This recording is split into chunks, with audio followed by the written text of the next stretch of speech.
પૂર્વે શહેર પોલીસ દ્વારા ડ્રગ્સના દૂષણ સામે સજ્જડ અભિયાન શરૂ કરવામાં આવ્યું છે।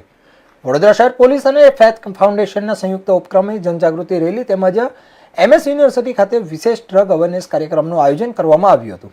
આ દરમિયાન પોલીસ દ્વારા મિશન ક્રેકડાઉન અભિયાનની જાહેરાત કરવામાં આવી હતી, જે અંતર્ગત ડ્રગ્સના સપ્લાય નેટવર્કને તોડવા અને વ્યસનીઓને વ્યસનમુક્ત બનાવવા માટે વિશેષ કામગીરી હાથ ધરવામાં આવશે।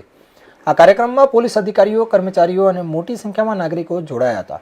આંતરરાષ્ટ્રીય નશા વિરોધી દિવસ પૂર્વે વડોદરા શહેર પોલીસ દ્વારા ડ્રગ્સના વધતા દૂષણ સામે જનજાગૃતિનો સંદેશ આપતા વિશેષ કાર્યક્રમનું આયોજન કરવામાં આવ્યું હતું। શહેર પોલીસ અને ફેથ ફાઉન્ડેશનના સંયુક્ત ઉપક્રમે યોજાયેલી આ રેલીમાં પોલીસ અધિકારીઓ, કર્મચારીઓ તેમજ નાગરિકોએ ઉત્સાહભેર ભાગ લીધો હતો।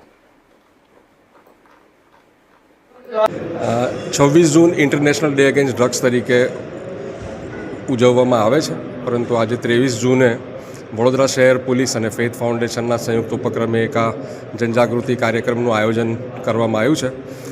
પોલીસ એ સપ્લાય દ્વારા જે સપ્લાય રિડક્શન જેને કહેવાય, કાયદા દ્વારા નિયંત્રણ, અને બીજો એટલો જ અગત્યનો કોમ્પોનન્ટ છે જનજાગૃતિ દ્વારા નિયંત્રણ, કે જે લોકો પીનારા છે, જેમને છોડવું છે, સુધરવું છે, તો એમને છોડાવીને આપણે ડિમાન્ડ રિડક્શન દ્વારા નિયંત્રણ કરી શકાય। એટલે આજે આપ જુઓ છો કે સમગ્ર પોલીસ ડિપાર્ટમેન્ટ આજે આપને રોડ પર અવેરનેસ પ્રોગ્રામમાં તમામ કક્ષાના અધિકારીઓ જોડાયેલા આપે જોયા, અને એ જે એક મિશન ક્રેકડાઉન કરીને વડોદરા પોલીસનું એક કેમ્પેન છે, જેની અંદર સપ્લાય રિડક્શન, કાયદા દ્વારા નિયંત્રણ અને ડિમાન્ડ રિડક્શનની અંદર ફેથ ફાઉન્ડેશનની ભૂમિકા આવે છે, કે જે લોકોને છોડવું છે એમને કાઉન્સેલિંગ કરવું, વ્યસન મુક્તિ કેન્દ્રમાં લઈ જવા, સારવાર આપવી।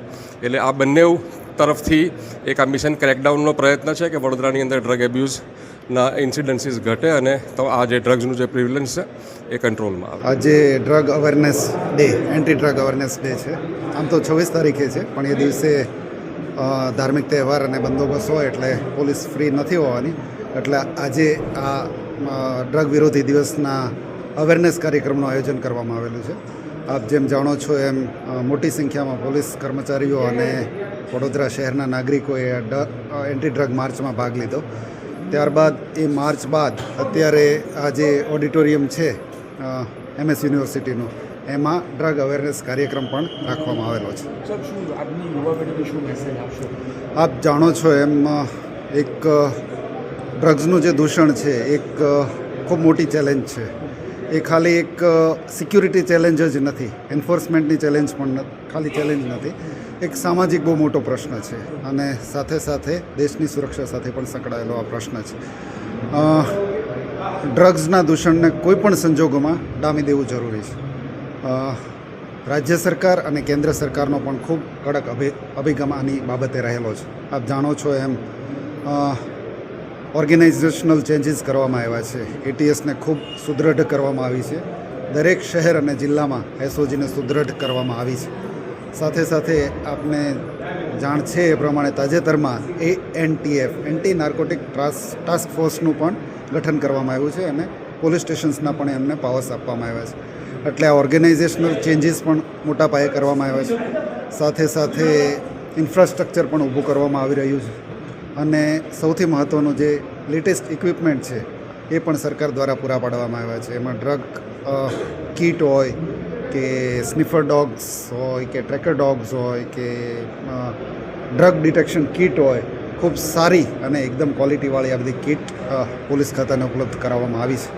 અને આપ જેમ જાણો છો, આપણા ડેપ્યુટી CM સાહેબ કહે છે કે ડ્રગ પકડાતું નથી પણ પકડવામાં આવે છે। મધ્ય દરિયેથી પણ વિશાળ માત્રામાં ડ્રગ્સ પકડી પાડવામાં આવ્યું છે। આની પહેલાં હું કોસ્ટલ સિક્યુરિટીમાં DIG તરીકે કામ કરતો હતો, અને ત્યારબાદ જુનાગઢ રેન્જમાં, તો અમે પણ હેરોઇનના મોટા મોટા કેસો કર્યા છે, અને એમાં જે પ્રોફિટ માર્જિન છે થાઉઝન્ડ્સ ઓફ ટાઈમ્સ છે, જે સ્ટ્રીટ વેલ્યુ આપણે ડ્રગની કહીએ, એટલે આમાં ઇન્ટરનેશનલ સિન્ડિકેટ્સ પણ સંડોવાયેલી છે। એટલે જેમ મેં કીધું એમ આ ખાલી એન્ફોર્સમેન્ટનો ઇસ્યુ નથી, સામાજિક ઇસ્યુ પણ છે। એટલે હોલ ઓફ ગવર્મેન્ટ નહીં, હોલ ઓફ સોસાયટી એપ્રોચની જરૂર છે, અને એના જ ભાગરૂપે આજે આપણે